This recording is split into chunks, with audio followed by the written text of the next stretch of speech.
Good evening everyone and welcome to what we call our Stage 6 Information Night. And it's great to be here. I'm delighted to see students with their parents in many cases because Stage 6, I know that some people talk about being the pointy end or the money end, and I would want to argue as principle that every stage of school right from kindergarten through is important. But particularly in Year 11 and 12, we want to work with you in planning for success. I'm going to say a few things about that.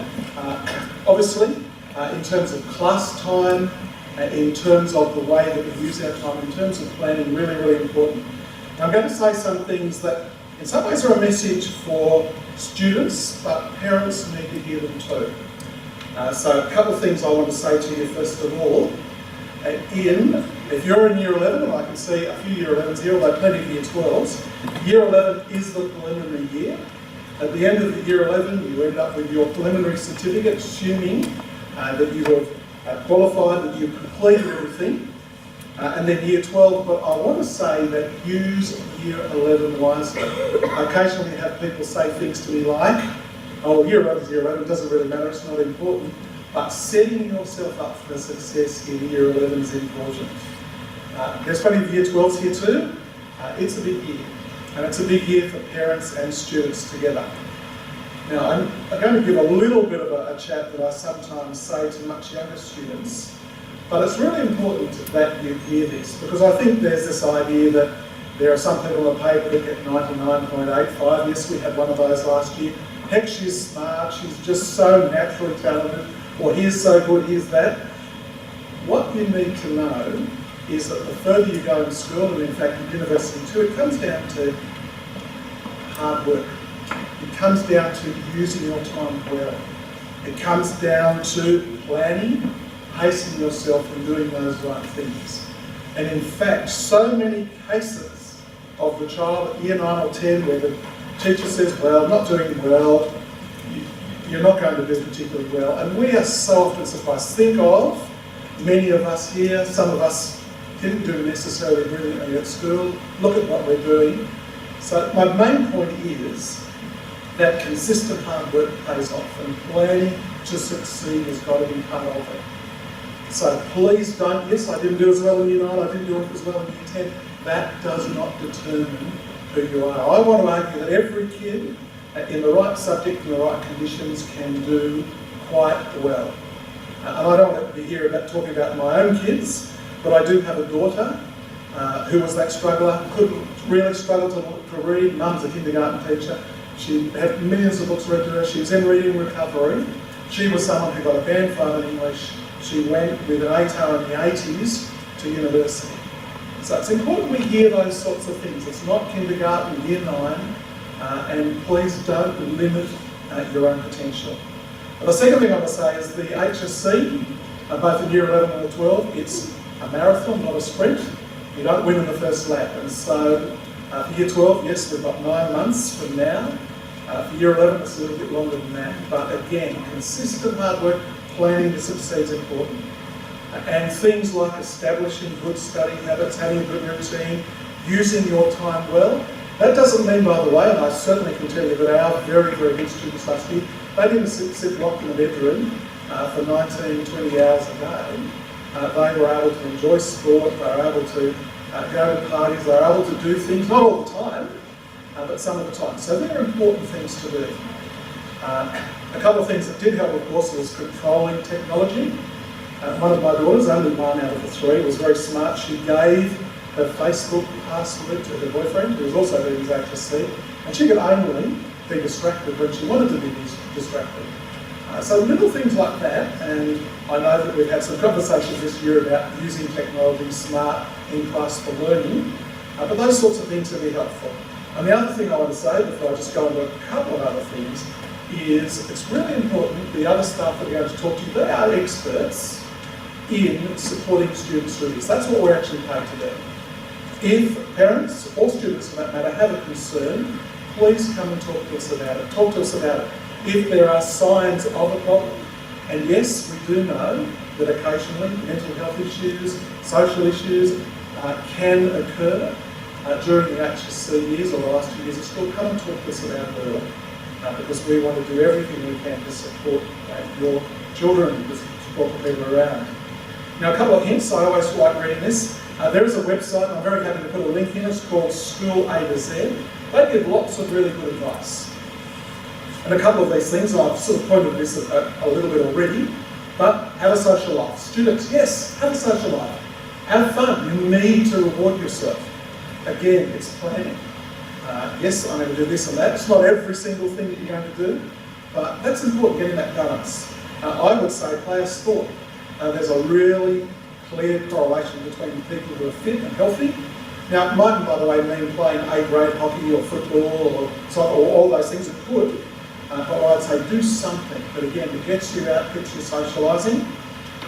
Healthy eating, believe it or not, is really important. There's a very, very good link between healthy eating. And this is the big one, sleep. I occasionally talk to students that say things to me, I've got a big test tomorrow, I'm going to start till 3 or 4 and only get a couple of hours sleep. Sleep is so important. If nothing else tonight, get sleep in year 11 and 12. I know, yes, a couple of people are smiling at me, but our adolescent psychologists say to us that your generation is the most sleep deprived ever. And we try and fit too many things in. There's so much happening. We want to be online all the time and do these things. But sleep and rest is really important. Mr. Marchetto can talk to you about the remembering cycle, but the deep sleep, that rapid eye movement sleep, aids in memory. You might say something like, I'm not stealing the thunder, Rob, but so important for memorisation and remembering things. So if I say nothing else, having that regular bedtime and getting that broad sort of sleep's really important. Now, I've got to say things here, and people saying, oh, I don't like that. There's a pretty big link also between overconsumption of alcohol and drugs, doesn't help the teenage brain, and I would also want to suggest that being wise there helps. Now, parents, just a tiny little bit of advice, and this is hard because as parents we're also invested in the performance of our students, our children. But they do actually suggest, particularly in Year 12, we try and keep the household calm. No one wins from big rows or stressing about the little things. And that's hard, because I know as an adult I sit back and think, yes, my daughters, if you're wise, you should be doing this. But it's having that wisdom to know what's important to say and what not to say. And that's where I think sometimes it's good to actually use the teachers at school. So keeping calm and positive, having realistic expectations. And I think the other thing I want to say is, remember the ATAR is a rank. It's actually not a mark. The ATAR is a rank. So your children will get grades on each of their subjects, and the best 5 units are crunched in. Yes, there's a whole lot of scaling and other things. Don't overthink that, parents or students. Yes, you can find ATAR indicators and rankers and all sorts of predictors and things like that. But I would say, staying away from that. It's a rank that you get at the end. One little thing it's easy to do, when you've got an assessment task and you get the mark back and you've got 14 out of 15, 14 out of 20, and you think, oh, I should have got 15, and you can sit and argue and go and talk to the teacher and all these sorts of things. When you actually take that as in-school assessment is only half of the marks that your children will get. The other half, of course, is what you do in the HSC exams. When you take 5 subjects, in fact, what we're really sometimes worrying about in that one is what might even be 0.2 when it comes to the ATAR. So I'm sorry, I'm confusing some of you there. But I'm just saying, don't major on the minors, is what I want to say. There will be some stress at home, and I would say do all you can to avoid the flaming rows, and I would say students do, same thing. Sometimes it's about car keys, sometimes it's about, I'd like to go out tonight, and some of those sorts of things. Negotiate, work together. But as I said, and this is really the last thing I want to say, is if you are concerned, students, same thing, talk to your teachers. We're actually all on the same side, and parents, same thing. So, you're going to get lots of information tonight from some of our senior staff. Many of you have not met Elliot Sanger, our head of secondary, who I'm first going to introduce. Elliot comes to us. He's been head of secondary at Emmanuel College on the Gold Coast for 5 years prior to coming here. He has a Master's in Leadership and Learning, He is a PBHP teacher by training. Prior to that, he was at All Saints College in Bathurst. He's the father of 3 daughters, one of whom is doing the HSC this year, so he knows all about that. And certainly comes to us with lots of experience. So I'm going to introduce Elliot, who will speak, and then introduce some other people. What I will say, Rob Marchetto, our Director of Teaching and Learning, is going to talk about study skills sessions. We're offering 2 coming up. And I would encourage you to come, not just by yourself, either students or parents, but come together. Because that's one of the things we want to offer right at the start of the year, and how we can actually be working together. Because that's really what I'm saying, the little things I've said there. It's a combined effort. The HSC does affect the parents, but it also, we want to do everything we can to promote the right conditions for our students to do the very best for them. So let's welcome Elliot Sanger into the session.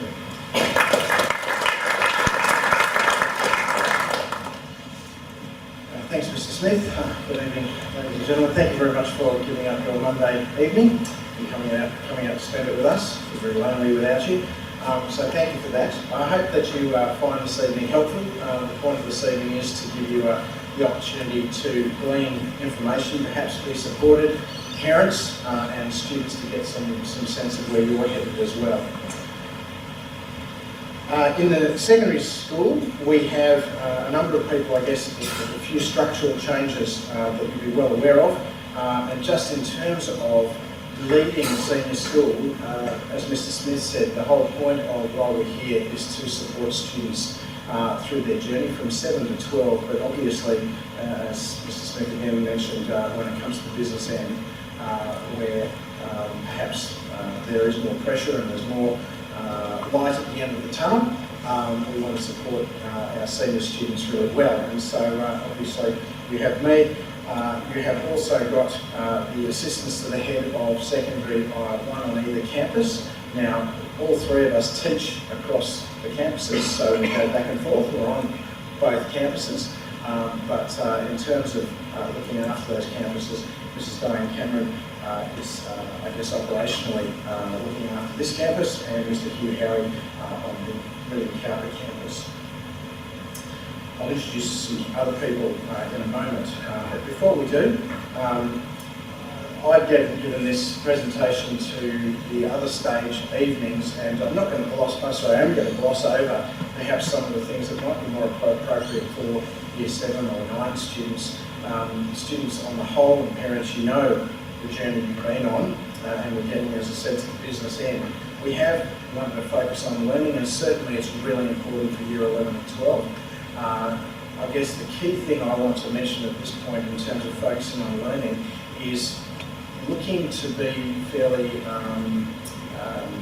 discerning in terms of time out of class, and that's class time is critical to make sure that you are making the very most of that time. So students, when you are in class, you don't want to be, perhaps you may have, of course we didn't have a Kalawasi, but have situations where you're not making the most of every moment of your time. In Year 11 and 12, you want to be getting everything you can out of the resources that are available to you. And the teachers are probably that prime resource in that classroom at that time. And so tuning in, making 120% use of that time in class, being focused, I'm here to learn, this is all about my journey, and doing the very best I can toward the end of that journey is a good frame of mind to have. At this point, you don't want to be leaving any fuel in the tank when you've finished Year 12.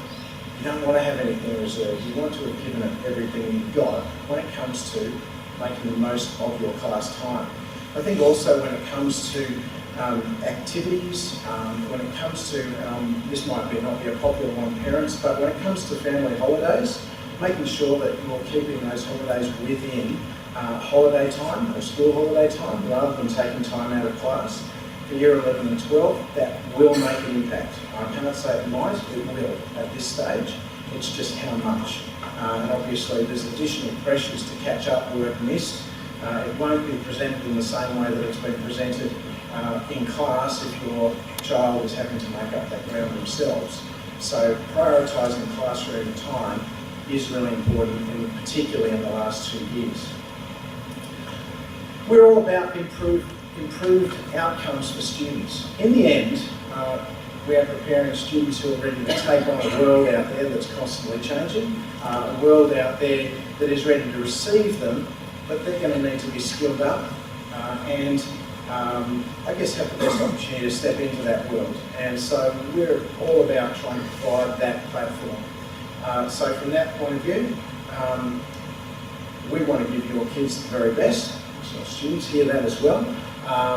We're here to give you the very best so that you can be prepared for that. It's not just about the exams at the end of the year for Year 12. It's about stepping off that platform into the next journey, or part of the journey.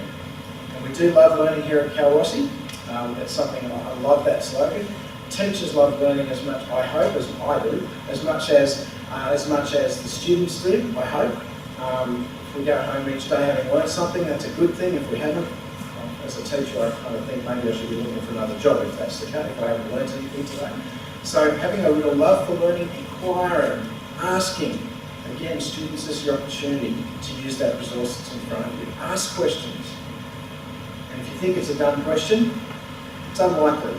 I bet there's somebody else in that classroom has the same question who's just waiting maybe for somebody else. Maybe it's you to ask that question. So don't be afraid to ask questions. Again, it's about leaving no fuel in the tank at the end. Learning partnership is really important. This is something that I hope goes right through your children's education parents, but it is all about working together. I hope that students now in Year 11 and 12 are starting to understand that teachers aren't against them. I hope they never have that feeling, but sometimes when we're a bit younger and we don't quite work that out, it takes to the latter years. But I hope that students now you're feeling that in fact your teachers are your off-the-bench impact player, the person who is there to help you to achieve what you want at the end. And very much the teachers have that approach. We want to be alongside you, we want to be guiding you, we want to be helping you to achieve whatever it is that you want to achieve. Now, we can't do it for you, we can only be there alongside you, but we want to work a partnership. And that partnership also goes to parents, and that's why I have that it's a triangle with that partnership illustrated. It is about home, about school, supporting the students. Students that are here, I hope that you realise your mum and dad are your biggest supporters. In those times when you're having those barneys at home over the party or the keys or whatever else it is, your parents are your biggest supporters. They love you for who you are and they want to see you achieve the very best that you can achieve. So again, working with your parents to come up and using that support. So some of that might not be students, some of the stuff you want to hear. Parents, if you need my permission, of course you don't, but I'm going to give it to you anyway. If you need to say no a few times, please say no. If you need to draw things in because things are getting a bit loose, then do that. Because giving those boundaries, giving that level of support, it is part of being a parent. I guess loving your kids is drawing in lines sometimes. Mr. Smith talked about technology. He also mentioned that I was at All Saints at Bathurst. Now in that stage I was running a boarding house. And one of the biggest enemies of senior students is the technology. Having a tight rein around your kids' technology use is actually really important. Making sure that they don't have access to, I'm getting a bit prescriptive here, but obviously parents, it's your decision to make. But my advice is that you still have control over access times for those devices. Best thing you can do in respects when it comes to that side of things is actually having times that it's accessible and times that it isn't. So just to put it in context, in my house, I have a daughter in Year 12, she still puts her phone on the bench in the kitchen by 9 o'clock in the evening. She then collects that next morning, and that's the deal. I know that whilst she's really good and studious and doing very well at her studies, she will be tempted to pick up that phone because even though she's got it on silent, the light flashes because there's a message coming in from some friends. And she'll think, oh, it's only a second, I'll just quickly type off a response. And then the conversation starts, and before you know it, it's 2 hours later, and suddenly that, let's say 10 o'clock bedtime, it's turned into midnight, and she's got things first thing in the morning, and she'll be tired. She wants to do well in school, she also wants to do well at her sport, and each night, if it's like that, slowly, that starts to have an impact. And so I think parents, it's really still important, whilst we've got, I guess, maturing young adults with us, they're not adults yet, and it's still really important as parents that we're still part of that world. Again, any devices of any sort, really, should be not accessible overnight. As I say, in boarding house, we would box those things and give them back in the morning. It's the same sort of principle.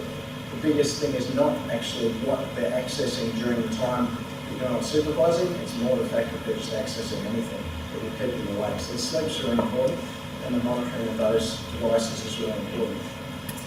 Asking your children what's going on in class, taking an interest, those sorts of things. Sometimes, and I'm guilty of it, that's why maybe I'm talking about it, but sometimes thinking, oh look, my daughter, she's in year 12, I don't want to bother her with questions, but in fact, she wants to actually tell me. If I ask, she won't come out and tell me just if I don't. And so still being part of that world is important, so she knows that we're supportive, or I'm supportive of her in what she's going through at that stage. So still being a part of that world is really important, and it is part of setting that good, family environment at home in amongst all of the, goings on at year 12 and year 11 for that matter. So please, I guess that's some encouragement parents to be a part of that. Also, it's a team game, so we all want to play our part, so I'll come back to that in a few minutes. We've talked high expectations. Students, I'm sure you have expectations of yourself. Rather than using the term high expectations, I'm going to go with realistic expectations, because often in year 11 and 12, we can have particular dreams in mind.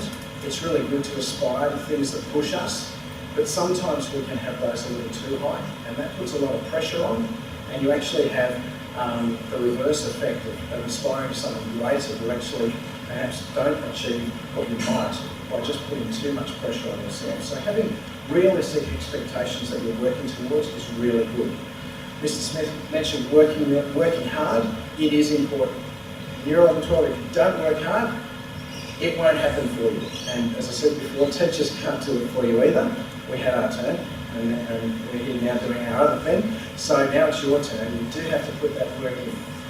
But Mr. Marchetto will talk about strategies. It's not just hard work, because hard work is just hard work. If you're able to work smarter rather than necessarily harder, then you're one step ahead of things as well. So you're applying yourself, but with strategies helps you with those outcomes. Okay, so year 11, 12, Mr. Smith's covered bits and pieces about how we might be feeling, different approaches and so on. What I wanted to do this evening was really to say, be in contact with us. There will be things that come up. There might be, I hope there'll be plenty of positives. There'll probably be a few challenges in front. And parents, if you are finding that you've got some questions about what's going on at school, then can I encourage you to contact us? Let us know.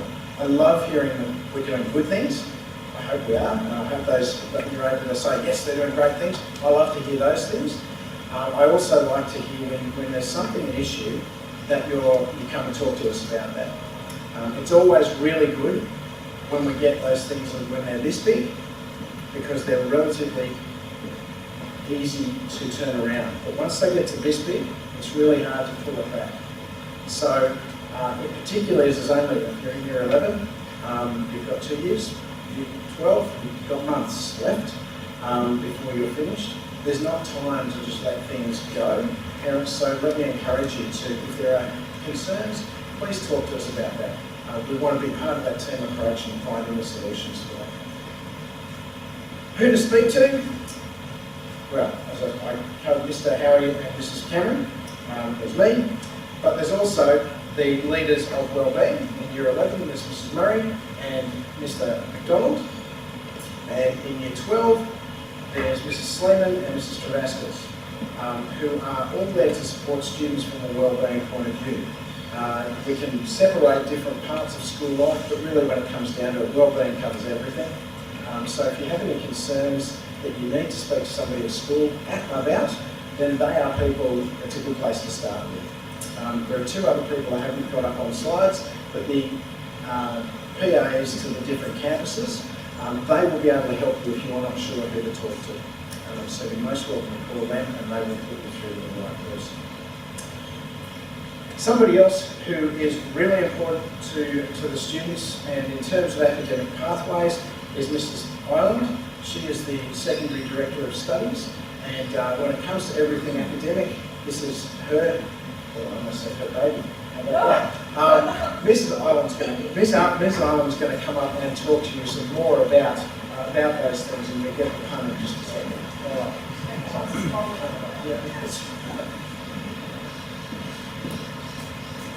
We've got a while to go, so there's no panic. I'm really aware of information overload, so I just wanted to take a few pieces of information that sometimes can get confused or misconstrued to see if we can clarify those for you today or tonight. Given that there is a lot of information going on tonight, please be mindful that we have Mr. Impey, who will be around tonight, myself, and Mr. Doran, who can clarify some of these issues at a later time if we need that.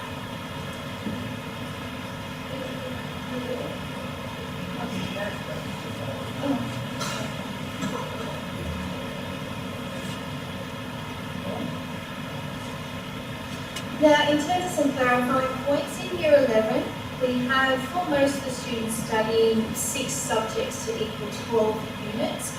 In Year 12, we do encourage 12 units of study, but some students are choosing to go to the minimum of 10. The reason that we do try to encourage the 12 is because the top 10 units, top 8 units plus the 2 unit English is included. So if you're on 10 units, you have to do significantly well if you're going for that good ATAR across all of those subjects. There's no buffer zone. But if you've got those 6 subjects, then there is that buffer zone in case something happens on the day. So we really do have a chat to the students who are coming in and saying, oh, we want to drop down to our 10 units for our Year 12 study, just to make them, more mindful of what impact that will have later. We don't have Year 11 being independent of Year 12. Year 11 is a prerequisite for Year 12, so you can't just think Year 11 doesn't count. It gives you the foundational study to go deeper into the courses in Year 12. 2 things that I really wanted to stress for our senior students especially. NISA does require us to file malpractice within the school if that is to happen. So one of the things that our students are learning from Year 7 onwards is this concept of plagiarism. In the diary you will find how you can avoid plagiarism, definitions of plagiarism, and how you can use your referencing correctly to avoid getting into trouble. Because when you submit a piece of work, you're saying this is my own work. You are declaring this is what I have done, and I have done everything I can to acknowledge the sources that I have used to put this together. If we find otherwise, not only are you penalised, but NISA requires us to file malpractice against you. Sounds really, it does sound a little bit nasty, but it's just something formal that we have to keep track of. And the second one, the extension policy is there to assist students who have had misadventure, so unfortunate situations that could not be avoided, or for those students who have been ill at the time of an exam or an assessment. So as parents, as part of the process, you will be asked to sign a form when the student is asking for this particular request. So please be mindful that it is there to make sure there's parity and equity for those students who may suffer disadvantage through misadventure or illness. It's not because, oh, I just didn't feel like I got it done, or I wasn't organised, or any other reason to try to avoid putting it in, or to give yourself some extra time. Something that's different for Year 11s, there is an assessment committee that will make a decision as to whether or not that extension will be granted. Now when you put in the form, that means a bit of running around to try to find members of the assessment committee to put together the initial application, to chat through that, then to make a decision. So if you're putting a form in on the Wednesday afternoon prior to the Friday that it's due, it's not going to happen. So you would have to work towards the Friday due date, and then we could work out with the head of department what we did then, that we're going to do that claim. For illness, there is a requirement that a medical certificate is supplied. So that's just something to be mindful of. It is quite a stringent process. Now the next point, I just want to clarify a couple of the higher school certificate conversations that might pop up. So what we have is, we have the HSCs, the exam is the endpoint, and leading up through Year 12 we have the internal assessment. And different subjects will assess in different ways. And then what that is the HSC mark is an average of 50-50. And the assessment mark has been moderated. It's gone through a process where it better reflects what all schools could be doing. So it's trying to give you parity across schools, because how we assess is going to be very different to how other schools are going to assess in the state. So NESA has a process in which they will moderate those, and then they will also look at the HSC results, and your mark is generated, or HSC mark is generated from that particular process. So when we're talking about, well, what does it look like to get this HSC mark, what we have is, you'll sit your HSC, the results come out for that exam. We will submit to NESA the assessments, the internal assessment results that you have been given as our school, and then the average of your group's results for your exam are then aligned or moderated, so your assessment is moderated based on the HSC results for that same group. So if the group of economics students from Kaurasi is sitting their exam, and they've also done their internal assessment, the internal assessment is moderated to what they did on the day for the exam. And I've got an example to show you. The top HSC achieved in the exam by our student in the economics group is then going to receive a moderated assessment based on that result. So if we have a look at this sample, in the first column what we have is the actual exam. So we've sat the exam and they're the results that those students have received. They're the assessment results those students have received. So that's from the school. So as Kaurasi, that's our assessment that we've put in, that's their final mark that we've put in for them. They then sit the exam. They sit their HSC exam, and they're the results those individual students achieved. So if we look at Peter, he achieved ranking number 1 with 94 for his assessment that we submitted on his behalf. And when he sat his English exam, he also placed first in that group and received a mark of 97. Peter, in the end, will have his assessment mark moderated to the top HSC mark, and he will receive the 97. So his mark will go from 94 to 97. So the assessment mark is moderated to reflect the HSC mark. Now if you look at Sally, Sally achieved 2nd place in the assessment rankings. She achieved 3rd place in the HSC exam. Sally, because she achieved 2nd in her assessment, will receive the 2nd highest HSC mark. So she will receive 96.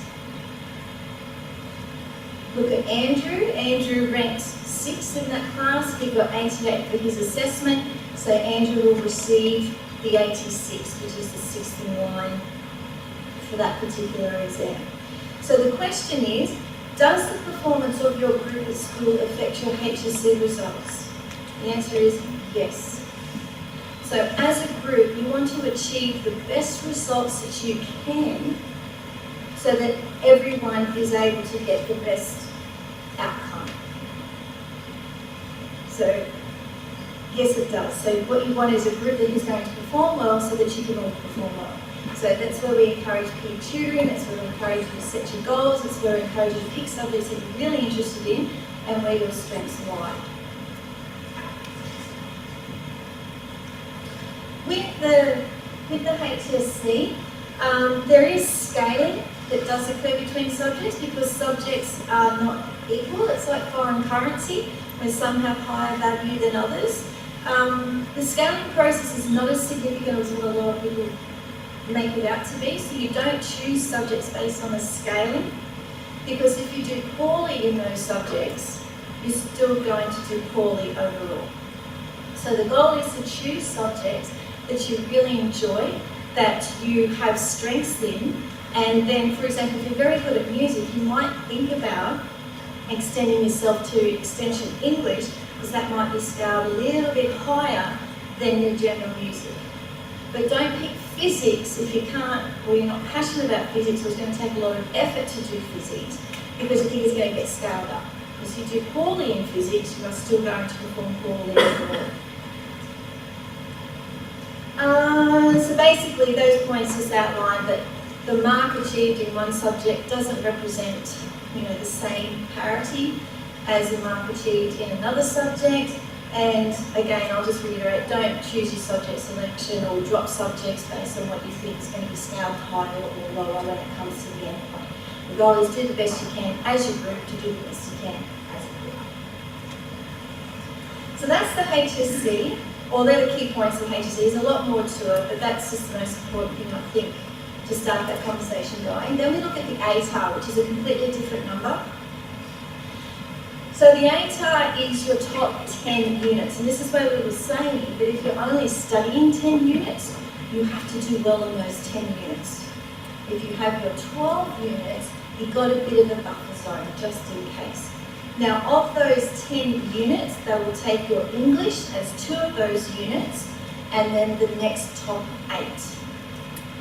And then what happens there is there is a formulaic analytic process that goes on where they convert your raw HSC mark, which is the combination of your exam mark plus your internal assessment mark, and they will give you a rank from 0 to 100, and what we find is an average is about 55 out of 100 for an ATAR. If you are after some kind of realistic guesstimation of where your ATAR could be sitting based on your current program of study and based on your current assessment results, then Mr. Doran will be able to help you with that. Any further questions about any of this, again, Mr. Doran and myself can avail ourselves to those, because I know it's a lot to take in.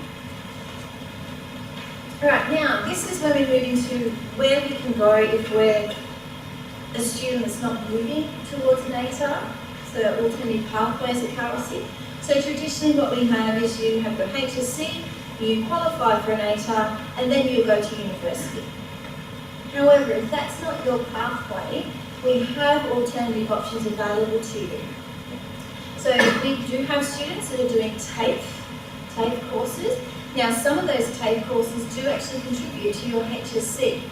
They can count as units towards that HSC. And in fact, we're going to have students who come out with a TAFE qualification, a HSC and an ATAR.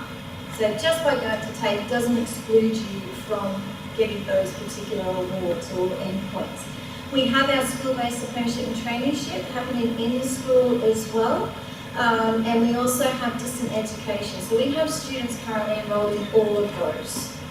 So if that is something that, for example, year 11, you're thinking for year 12, year 12 you might be a little bit late about now, but year 11 especially, there's opportunity for you to think about that if university is not your be-all, end-all point. Now, after year 12, life begins, okay? And there's a lot of things that you can do. So if you aren't as successful as what you thought you would, life doesn't end.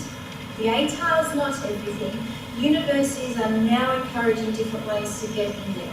So some universities are relying on not only just your ATAR, but also an interview. You also have universities that have early entry courses that will allow you to brush up on where you need to then move in. You also have universities where you will study for a year, do well with your grade point average, and then you can transfer over to that course that you had hoped to achieve 12 months prior. We also have a whole range of private colleges and institutions, so if you are particularly dramatic, then places like NIDA, the drama school, could be available options to you. Dance colleges, sport colleges, ag colleges. all those institutions that focus on that particular strength or passion. A lot of students choose to take a gap year, so they go and get some life experience, they'll leave university decisions for 12 months, then they'll come back and use those skills, use that knowledge to then move to their university. Some of them just go and get a job, because once they've got their qualifications through TAFE or through school-based apprenticeships, they are qualified, and so they can immediately go out into the workforce. Now, for further information and guidance, Mr. Charles Impey is our careers coordinator. We have quite a number of CalRossified information portals that you could access for further information. We also have, I was encouraged to talk about on the 15th of May, the University Admissions Centre is coming to Tamworth with representatives, and it's a really good place to start talking about university entry. 16th of March, Careers Expo, or May? May, 16th of May is a Careers Expo that's being held in Tamworth as well, which will also provide a really good opportunity to meet industry representatives and also work out other ways to get into those particular areas. And then there's other external events that will pop up. So again, I just want to reaffirm, lots of information. It is a very complex system, HSC, ATAR, alternate pathways. You do have the staff available if you need any further questions. Thank you for your time. Thanks, Simone. Just to add a couple of little things there, having been around for a long time and worked in a lot of schools, some students have this idea that if I only do 10 units, I can put all my time and effort into those 5 subjects. The research tends to show, in fact, that people who do 6 subjects end up doing that. It's not just the safety net, but the wiser use of time. And the question to ask, if you're only doing 5 and you've got all these extra periods, are you going to use it well? And that's the key. The other thing is extension subjects. If you're doing an extension subject, sometimes they're outside the timetable. It's using time well. So just less time on fewer subjects does not necessarily equal better result, and Simone said that. I will say also, and Charles and I are very much involved in this, when it comes to tertiary thinking, school recommendations are very, very important, and we are often asked by universities to provide references, and I go back and look very carefully at reports, teacher recommendations. And I was thrilled the other day, one of our girls who was she would herself say an average academic, ended up with a rural teach scholarship, so she's actually been paid to go to university. She's got a guaranteed job when she finished, and through the whole process it was a review as well, and they kept on referring back to what the school and the teachers actually said. So that's worth knowing that thing as well. And the last thing I want to say, and you may well know this, but New South Wales Educational Standards Authority organises the HSC, but a separate group of people generate and organise the ATARs. That's the combination of the universities. So it's UAC, and every student here will need to go through UAC. A really good tip now, and it's the same as life now, my life is so bothered by passwords and having to remember every time I go into anything, I've got to ask them what was my password. Write down your passwords carefully, give it to someone else as well, because you will need your PINs, and you obviously, a lot of it's done by phone now. HSC results, university results, all those things are done by phone. So just look after those very carefully. Going to introduce now our Director of Quality Teaching and Learning, new to our school this year too, Rob Marchetto. Rob's worked in about 5 or 6 schools in Sydney in the last 20 years. He's a geography teacher. He's also worked with some of the leaders at the moment in the Australian teaching standards, John Hattie and some others. And in fact, he's got not 1 but 2 masters, so a lot of work in what makes quality learning and teaching. I'm still in this thunder, but he will talk in a little while about their state skills programs, but I thought it really, really helpful with year 11 and 12 here tonight for Rob to speak to us. So welcome, Rob Marchetto. Thank you. I think for year 11 and 12, our students really need to know their directive terms. This is a glossary of terms that the Peninsula Board of Studies have in the past supplied. From identify, being low order, describe, outline, explain, getting harder, count, justify, recommend, discuss, up to the higher order ones, analyse, evaluate, critically evaluate, etc. If you do not know those words and their short definitions by heart, then you do not know how to answer a whole host of questions across all subjects. Because it's one thing to know the subject content, but realistically, when it gets to the pointy end in year 11 and 12, if you don't know what those directive terms mean, explain climate change means something different to describe climate change. So I think that is a very, very important starting point. The next thing I want to emphasise for stage 6 is you must make study notes. Not only must you make them, but I'll encourage you to submit them to your teachers for feedback, because they will pick up any misconceptions that you have, and then you've got a dialogue between you and them that you can set goals from. So it's very important. So we've got directive terms and we've got study notes. The third thing is every bit of feedback is some opportunity for you to act on. And we need to be self-compassionate to ourselves. It's a really big thing. I was talking to the counsellor today at the school. We need to make sure that our self-talk is not catastrophising, that it is not finishing ourselves and writing ourselves off. We need to make sure that as parents that we don't catastrophise with your son and daughter. We need to make sure that we become balanced and we breathe and we go forward. There's light at the end of the tunnel, as Mr. Sanders said. So we must just take stock, try and act on the feedback. If you don't understand the feedback, I'd encourage stage 6 students to go to that teacher and ask them, what did you really mean? Because the research on feedback is, it's quite interesting actually, around 40% of it is damaging. And it's because often it's phrased in ways that are misconstrued or misunderstood, and often it doesn't tell the student how to improve. So please get your son and daughter to go and ask why you got that mark and what you can do to get better, and give me feedback that will improve me. So they're very, very important little points, I think, that are stage 6 specific. I'll be talking more to strategies to help people, students remember in the coming 2 weeks. So I'm presenting on Monday next week, which is the 5th of March, and then I'll present again the same night's talk on Tuesday the 13th of March. The reality is for stage 6, just like the previous stages, only a little bit more so, you are juggling a lot. There's some balls up in the air, some might be falling at times, but we want all of them to be up in the air juggling beautifully, so that you're able to attend to homework, attend to assessment tasks, get the projects done that you need to do as well as you can, and set up good study habits or routines. So I'll talk to that next week. I must say it will be videoed, so it's going to be available on the school portal when that is up and running, but also on the intranet before the school portal is up and running. So you might notice there that Year 9 is the lowest point for students who love school by grade. It is pleasing to see that there is a rebound in Year 11 and 12, and conversing with Mr. Imby, that is partly due to the ideation of hope and the ideation of I can see a career path.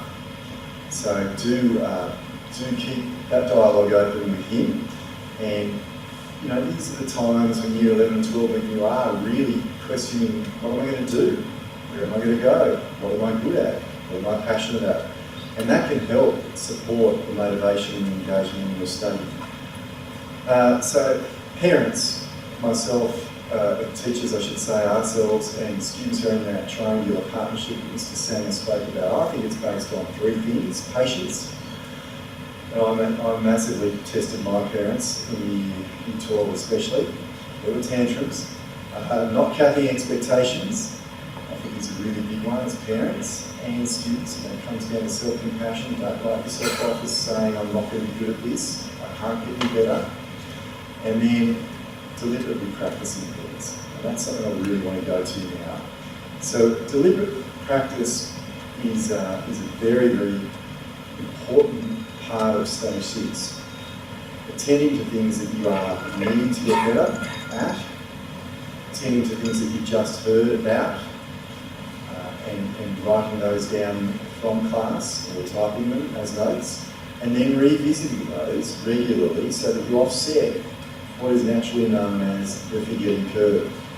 And the forgetting curve, as you can see there, is when you've heard something in class or you've covered something in class, you've retained information that you've learned, drops very, very quickly down 80% of what you've been taught by the end of the day. It'll keep slipping down further unless you arrest it and then revisit it. It's like spelling. When you learn a new spelt word, you don't revisit it again soon enough. It's more than likely going to slip past and you will not remember it in the future. So I'll talk more to that next week. I think making study notes can be done in this way. 3, 2, 3, and it's something to remember. You do approximately 6 subjects. 12 units is 6 subjects approximately.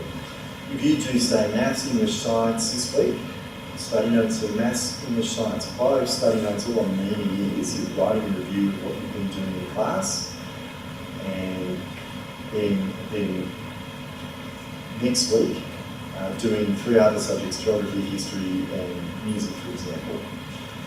At worst, you're only 2 weeks behind what's being studied in class. And that's the 3 subjects, 2 weeks off, back to 3 subjects again that you did before. This is really, really good because it actually employs scientific knowledge that says it's deliberately difficult to recall something that you've done 2 weeks ago, that you've written down 2 weeks ago. So what you wrote down 2 weeks ago, you revisit that and you try to recall it, actually helps it embed into your brain. So by spacing out rather than massing your study, night after night, like Monday night, Tuesday night, Wednesday night, that's actually tricking your brain into thinking that you do know it, rather than setting it out as this week, in week 4, week 6, and week 8. Week 4, 6, 8 review will be far better than doing 3 nights in a row. So there's an inbuilt process there which makes it stick into your head far better than doing it and tricking yourself into thinking that you know it. I think after school help is not something to be embarrassed about, it's something to embrace. It's an offer of tuition. It's one of the best ways to clarify, as Mr. Singh said, the questions that you have in class that you may not have been able to ask. You take then your assignment, you take then your essay, you take then your maths test, and you ask them to work with you on that so that you get a really clear understanding.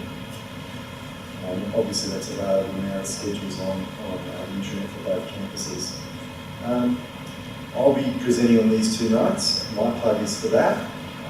I'll be covering quite a bit more than what I've just given you a taster on. We'll also be giving access to the Word document or a PDF that we'll make available for parents and students so that all of the school will have that at the end of both nights. So highly commend that to you. I'm going to finish off by handing over to Mr. Smith.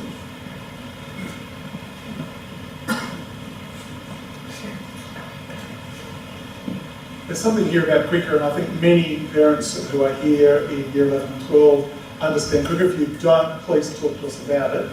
But helpful, obviously we're changing systems. There's helpful things for us in sending the information to the right person. It's moving away from paper. But the main thing I want to say to you is if you are having issues, please talk to us there. It's meant to be easy to use, not more difficult. And if you look on the KLC intranet, there are some self-helps there. But again, the help is also only a phone call away. So that's what I want to say there.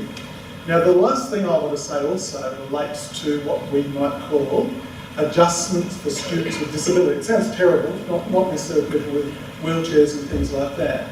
But in earlier years, with NAPLAN, year 7, 8, 9, 10, there's what I would call low onus of proof. In other words, with a little bit of work with medical professionals, your child's able to get support. We have a fantastic learning support here. Deb's at the back there in yellow.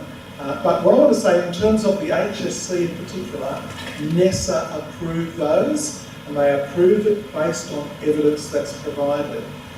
So if you believe that there's some reason why your child, so I'm talking to adults here, needs some sort of support, be it for anxiety, be it for anything, please talk early with our staff, Deb, Mark Ambrose and others, because there's a process we need to go through. And it's not us here that will be approving that, but we have to submit them to NESA. You might be well aware that there has been in the past a whole lot of publicity with 1/3 or 1/2 of the school getting extra time and things like that. So there's an onus of proof, and using DocDate, using records, and other things as particularly important there. Now we have a good number of staff, including the support staff, including the leaders of wellbeing. There's plenty of them back there. Whilst we're going to finish officially now, we'd love to come and chat with you to answer questions. So don't feel as if you need to go. We have tea and coffee. And I think the main thing, of course, is that we are wanting to support the students for the best outcomes for them. But we really appreciate that we're here tonight in wanting to do that. And it's a pleasure to partner with you. Thank you, ladies and gentlemen.